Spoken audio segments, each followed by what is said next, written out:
दोस्तों, आज मैं आप लोगों को बीए थर्ड ईयर के समाजशास्त्र विषय के पहले भाग का पहले चैप्टर प्रत्यक्षवाद कामटे के विशेष संदर्भ के साथ इस चैप्टर का मैं 50 इम्पॉर्टेंट क्वेश्चन बताऊंगा जो आपके एग्जाम में काफ़ी सहायता प्रदान करेगा।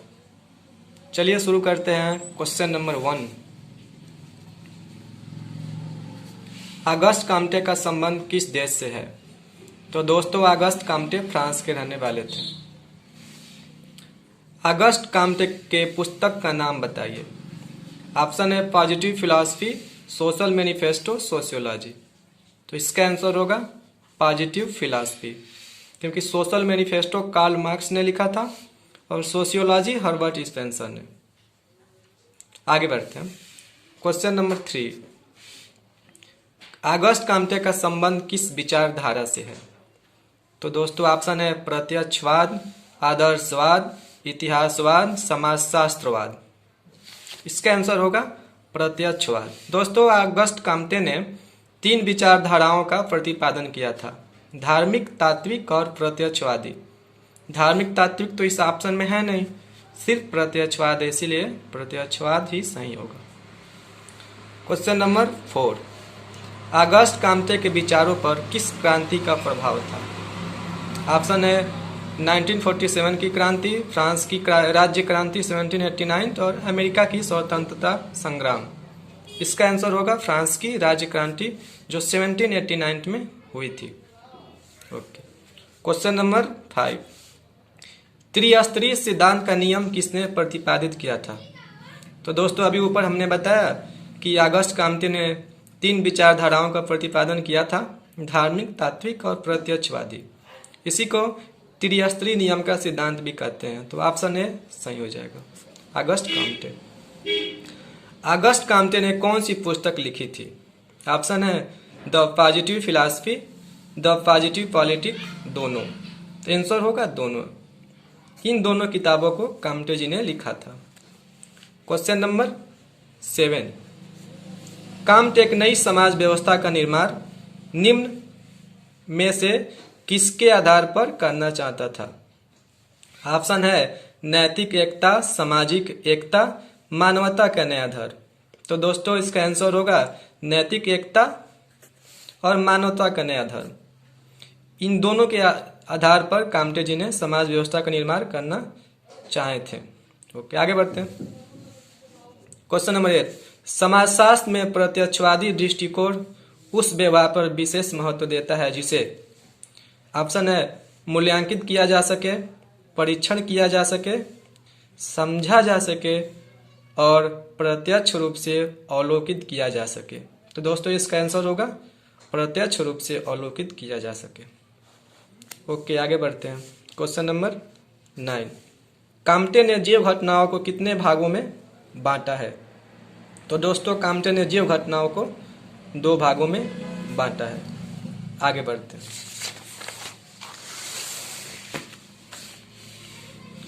क्वेश्चन नंबर 10, समाजशास्त्र व्यवस्था एवं प्रगति का विज्ञान है। एक कथन है कि समाजशास्त्र व्यवस्था एवं प्रगति का विज्ञान है, किसने कहा था? तो ये कामटे जी ने कहा था। ओके। कामटे के प्रत्यक्षवाद का क्या अर्थ है? तो दोस्तों, कामटे के प्रत्यक्षवाद का अर्थ विज्ञान से है। क्वेश्चन नंबर 12, समाजशास्त्र विशुद्ध सामाजिक भौतिकी है। यह कथन किसका है? यह कथन कामटे का है। दोस्तों, जिस कथन में अगर विज्ञान के बारे में कुछ कहा जाए तो अक्सर वह कथन कामटे जी से ही संबंधित है। क्वेश्चन नंबर 13, कामटे ने समाज के अध्ययन को विभाजित किया है। तो एक ही ऑप्शन है सामाजिक स्थिति विज्ञान तथा सामाजिक गति विज्ञान। यही आंसर होगा। यह कथन किसका है कि समाजशास्त्र तभी प्रवर्धनकारी हो सकता है जबकि उसका एक दार्शनिक आधार हो? इसका आंसर होगा कामटे। क्योंकि देखिए, इस कथन को आप ऐसे भी याद कर सकते हैं कि इस कथन में दार्शनिक शब्द आया है और कामटे जी एक दार्शनिक भी थे। इस तरह से आप इस कथन को याद कर सकते हैं। क्वेश्चन नंबर 15, वेस्टेहन की अवधारणा का प्रतिपादन किया है।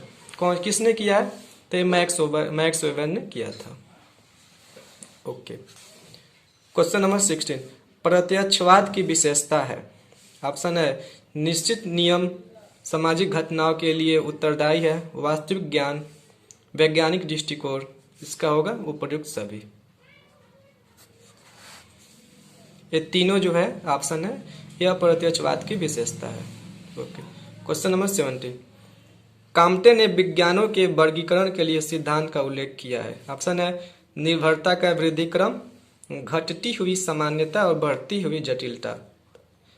ये उपर्युक्त दोनों हो जाएगा। क्वेश्चन नंबर 18, काम्टे ने विज्ञानों के कितने संस्करण या सोपान बताए हैं? तो दोस्तों काम्टे जी ने विज्ञानों के 6 सोपान बताए थे, जिसपे पहले नंबर पे गणित था और अंतिम में समाजशास्त्र था। चलिए आगे बढ़ते हैं। क्वेश्चन नंबर 19, काम्टे ने समाजशास्त्र को विज्ञानों के किस सोपान पर रखा है? तो अंतिम सोपान पे रखा था समाजशास्त्र को। क्वेश्चन नंबर 20, समाजशास्त्र के विषय क्षेत्र से संबंधित कितने संप्रदाय प्रचलित हैं? ऑप्शन है 4, 5, 2, 3। इसका आंसर होगा 2। क्वेश्चन नंबर 21, प्रायश्चित्य वृद्धि क्रम का सिद्धांत अगस्त काम्टे के किस सिद्धांत से संबंधित है? तो यह जो सिद्धांत है वो काम्टे जी के विज्ञानों के संस्करण के से संबंधित है। ओके, आगे बढ़ते हैं। क्वेश्चन नंबर 22, सोशल थॉट के लेखक कौन है? तो दोस्तों सोशल थॉट के लेखक अलग अलग किताबों में अलग अलग नाम दिया है, जिसमें से रविन्द्रनाथ मुखर्जी ही उपयुक्त प्रतीत होते हैं। आगे बढ़ते हैं। क्वेश्चन नंबर 23, समाजशास्त्र वह विज्ञान है जो कि सामाजिक क्रिया का निर्वचनात्मक बोध करने का प्रयत्न करता है, जिससे कि इसकी गतिविधि तथा परिणामों की कारण सहित व्याख्या प्रस्तुत किया जा सके। इसका एक कथन कहे थे मैक्स वेबर। ओके, निम्न में से कौन सा सुमेलित है? 4 ऑप्शन है, बताना है कौन सा सुमेलित है, यानी कि एक सही सुमेलित होगा, बाकी 3 गलत होगा। तो देखते हैं। देखिए, विज्ञानों का वर्गीकरण दुर्खिम ये गलत है। ऐतिहासिक भौतिकवाद ये भी गलत है, क्योंकि स्पेंसर जी से संबंधित नहीं है। ऐतिहासिकतावाद मैनहाइम, हाँ ये सही है, यही सही कर लेंगे। निम्न कथनों में से कौन सा प्रत्यक्षवाद को विशेषीकृत नहीं करता?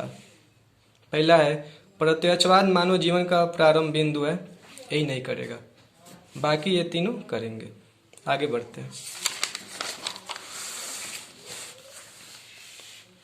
क्वेश्चन नंबर 26, पश्चिमी यूरोपीय समाजों के अध्ययन के लिए ऐतिहासिक तुलनात्मक विधि का प्रयोग किया था।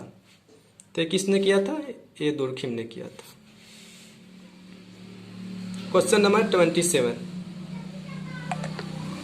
कोंत के अनुसार खगोल शास्त्र विज्ञान के रूप में जिस एक पद्धति पर निर्भर करता है वह है। ऑप्शन है तुलना, अवलोकन, प्रयोग, इनमें से कोई नहीं। तो दोस्तों को इनमें से कोई नहीं, क्योंकि खगोल शास्त्र इनमें से किसी पर निर्भर नहीं करता। आगे बढ़ते हैं।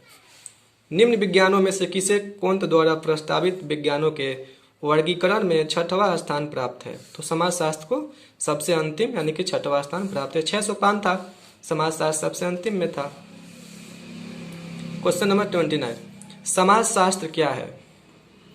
वैज्ञानिक दर्शन, अनुभववादी परंपरा, अधिभौतिक आकलन, क और ख दोनों, यही आंसर होगा। वैज्ञानिक दर्शन भी है, अनुभववादी परंपरा भी है।